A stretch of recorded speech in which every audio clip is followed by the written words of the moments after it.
이어서 경주 지역 소식 살펴보겠습니다. 인터넷 신문 경주 포커스의 김종득 기자 만나보죠. 안녕하세요. 예, 안녕하십니까. 예. 옛 도심에 있는 고려 조선 근대유산 종합 복원 정비를 경주시가 추진한다고요?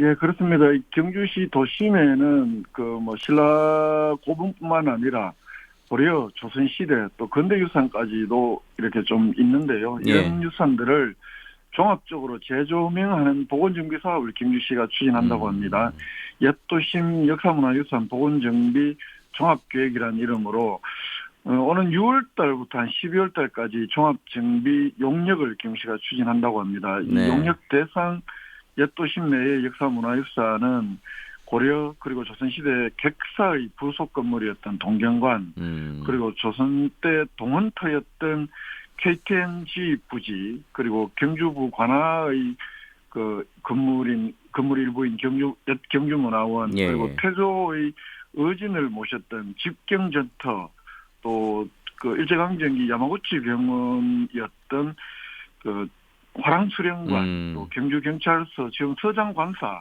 이런 건물들 대상으로 종합보건정비계획을 추진해 본다고 합니다. 예. 뭐 이렇게 되면 도심 관광 자원도 훨씬 더 풍부해지지 않을까 싶은데요. 그렇죠. 예. 아무래도 경시가 어쨌든 한 1억 5천만 원 가량 들여서 종합정비계획 수립 용역을 의뢰한다고 하는데요. 음, 그래서 옛 도심 내에 말씀드린 이런 문화유산의 문화재 지정이라든가 또 보존 및 활용 계획도 수립을 하고 예. 또 동경관이나 KTM 부지 이런 건물들의 또 토지나 건물을 매입하고 또 매입 후에 이 보건 활용 방안까지도 수립한다는 이런 계획입니다. 네. 이 종합정비계획이 수립이 되면 동경관이라든가 경주부의 관할 건물터라든가 직경전지 이런 대상 건물 토지도 매입을 추진한다는 계획인데 현재 추진 중인 것이 또 경주업성복원이 지금 추진 중이고 네. 또 올해 동학 200여조 해월 최시현 선생 생가복원도 하려고 하고 또 도심에는 고분정보관이라든가 이런 것들도 올해 다 음. 작년에 일부 개관한 것도 있고 한데요. 이렇게 되면 도심 관광 자원이 좀 더 다양화될 것이고 이렇게 되면 지금 일부 뭐 핫한 곳 중심으로 몰려 있는 관광객들의 좀 도심으로 음. 인입을 좀 유도하는 데 도움이 되지 않을까라는 게 경주시의 기대인 것 같습니다. 예. 경주시가 옛 도심의 역사 유산에 대한 종합 정비 계획 용역을 추진한다는 소식 먼저 살펴봤고요. 얼마 전에 뭐 탈핵 시민단체와도 인터뷰를 했습니다만 지금 아, 예. 국회 안에서 고준위 방사성 폐기물 특별법 제정이 지금 진행되고 있는데요. 지역 시민단체들이 여전히 지금 반발하고 있는 상황이라고요. 예, 그렇습니다. 말씀하신 대로 여야 국회의원 3명이 각각 발의한 이총 3개의 고준위 방사성 폐기물 특별법 지금 국회가 1월 달에 뭐 공청회를 열기도 했고 입법 속도를 내고 예. 있는 중인데요.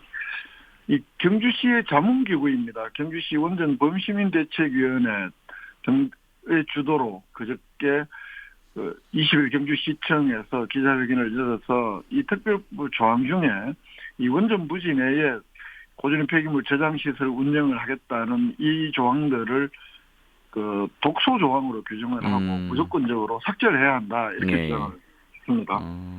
여기 저 범대위는 어떤 단체죠? 이 원전 범대위는 우리가 흔히 뭐 시민단체 또는 사회단체로 오해하기 십상인데 예. 이게 경주시의 자문기구입니다. 워낙은 어. 경주시장의 자문기구였는데 네네. 그게 부담스러웠던지 음. 시장 자문기구라는 말은 빼고 경주시장 소속이라는 표현이 조례되어 있던데요. 이 음. 원전 발전 정책에 따른 지역 발전 도모하기 위해서 경주시장 소속 2018년에 출범한 자문기구입니다. 예. 뭐 어쨌든 그래도 이게 논란이 되고 있는 건 사실인데요. 예, 예. 그 원전 부지 내 고준위 방사성 폐기물 저장 시설을 운영한다는 게 이게 자칫 이제 영구 저장이 될 수 있는 우려 때문에 지금 뭐 예, 그렇습니다. 어렵다는 주장 아닙니까? 이게 지금 뭐 탈핵 쪽 의원이든 또는 원전 친원전 쪽 의원이든 간에 2021년 9월 달에 더불어민주당 김성환 의원 뭐 각기 이름은 약간씩 다릅니다만 예. 2022년 8월 31일 국민의힘 김영식 이임선 의원 이 각각 발의한 세 개의 법안 모두 사행후 해결료 중간 저장 시설이나 영구 저장 시설이 마련될 때까지는 이 원전 부지 내에 사행후 해결료 임시 저장 시설을 설치할 수 있다, 설치한다, 뭐 이런 내용이 들어있는데 이렇게 네. 되면 사실은 그 중간 저장 시설이나 영구 저장 시설 이게 쉽게 가능한 게 아닙니다. 이게 뭐 정부에서 여러 가지 로드맵은 잡고 있지만 적어도 2050년 이후가 될 텐데 그러면 그때까지는 원전 내에 계속적으로 이 사용후 해결료, 이제 고준위 방사성 폐기물인 사용후 해결료를 아주 그냥 좀 더 합법적으로 이게 저장할 수 있다 이렇게 네. 돼버리는 거기 때문에 경기의 시민사회단체들 이 조항만은 삭제해야 된다 이렇게 요구를 하고 있는 건데 특히 이 부지 내에 사용후 해결료 저장 시설을 운영하겠다는 것은 이 중저전이 방사성 폐기물 처분장 지적 지원특별법 18조를 전면으로 그 무시한다는 의미로 받아들일 수밖에 없어서 예. 경기 시민들은 절대 용납할 수 없다 이런 주장을 펼치고 있습니다. 그러니까 이 말씀이 그 중전이 방폐장 시설이 이미 경주에 왔기 때문에 네네. 그 당시에 또 그게 전제 조건이 고준위 폐기물을 반출한다는 게 또 전제였지 않습니까? 근데 그게 지금 되지 않는 상황이기 때문에 반대가 더 심한 것 같아요.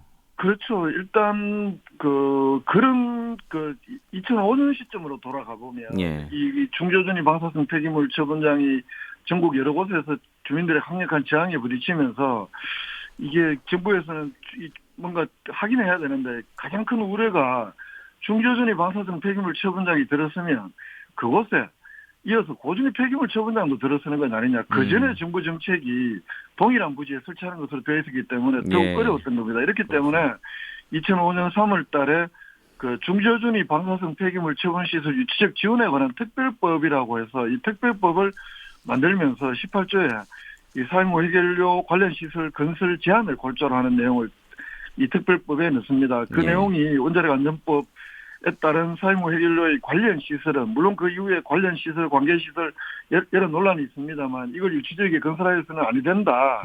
이렇게 명시가 되어 있습니다. 이번에 그러면 이 그 중간 처분장이나 인구 처분장이 들어설 때까지 그 원전 부지 내에 저장 시설을 운영할 수 있다, 운영한다 이렇게 되어버리면 이게 좀 더 이제 합법적으로 이 원전 내에 장기간 보관할 수 있는 길을 터주는 것이고 네. 이 경주 시민들의 입장에서는 이 정부 방침 그러니까 그때 당시에 중저준위 방사성 폐기물 처분장을 유치할 때 여러 주민들의 우려를 불식시키기 위해서 특별법까지 만들어 놓고 이 특별법을 어기는 특별법을 만드는 것 이게 어떻게 용납이 될 수 있겠느냐 이런 네. 논리로 크게 반대를 하고 있습니다. 지금 사실 고리 원전도 이 문제 때문에 지역 사회가 상당히 좀 내홍을 겪고 네네. 있는 상황인데요. 어쨌든 지금 단체들 입장에서는 뭐 범대뿐만 아니라 네. 방폐장 유치 당시의 약속을 좀 지켜달라 이렇게 주장을 하고 있는 거죠. 그렇습니다. 이 경주는 중수로형 원전이 있기 때문에 전국 원전 내에 있는 사용후 해결료 양을 다 합쳐도 경주에 뭐 10분의 1도 안 됩니다. 경주가 예. 거의 뭐 우리나라 사용후 해결료의 뭐 거의 95% 이상을 원전 부지 내에 지금 임시 저장 시설에 두고 있다는 이야기입니다. 그건 그 지난 2005년 방패장 투표 때도 마찬가지로 그 주민들의 또 하나의 불안 요인으로 갖고 있던 것이고 그렇기 때문에 정부에서는 당시 정부의 여러 가지 그 원전 정책의 로드맵에 따라서 그 고준위 폐기물 처분장의 또는 뭐 중간저장 시설 2016년까지 만든다 이런 게 이제 정부 정책으로 확정이 돼 있었고 그러면서 이 주민 투표율을 높이기 위해서 2016년까지는 경주에 있는 고준위 핵폐기물을 방출하겠다는 게 정부 당국자들의 약속이었습니다. 예. 이제 그 약속이 현재 벌써 7년이 지났음에도 불구하고 지켜지지 않는 것이죠. 그리고 경주에서는 계속 사용후 해결료 그 발생량이 계속 늘어나니까 네. 임시 저장 시설 이 넥스트까지도 계속 추가 건설을 한 상황인데 이런 그렇죠. 점들을 들어서 그 범대위에서는 시민들은 땅을 치고 통곡할 일이다. 애초에 지키지 못할 약속으로 경주 시민들을 기만한 데 대해서 정부가 공식적으로 사과를 해야 한다. 그리고 지금까지 반출이 이루어지지 않고 있는 데 따른 대안을 제시해야 한다. 이런 요구 동시에 하고 있습니다. 이거 좀 돌아가 보면 네. 그 당시 한 산업부에서 방사성 폐기물 관리 대책을 수립하면서 이 중저준위 방사성 폐기물 처분 시설은 2008년 12월까지 그리고 사용후 해결료 중간 저장 시설은 2016년 12월까지 준공한다는 것이 이게 정부 계획으로 확정을 했고 이 계획에 따라서 경주에 2005년에 주민투표가 이루어졌던 것이고 근데 그 이후에 사용후 해결료 저장 시설에 대한 정부 정책이 특히 MB 정부 때, 박근혜 정부 때 전혀 진척을 하지 않으면서 현재까지도 계속 누적된 문제로 남아 있는 겁니다. 예.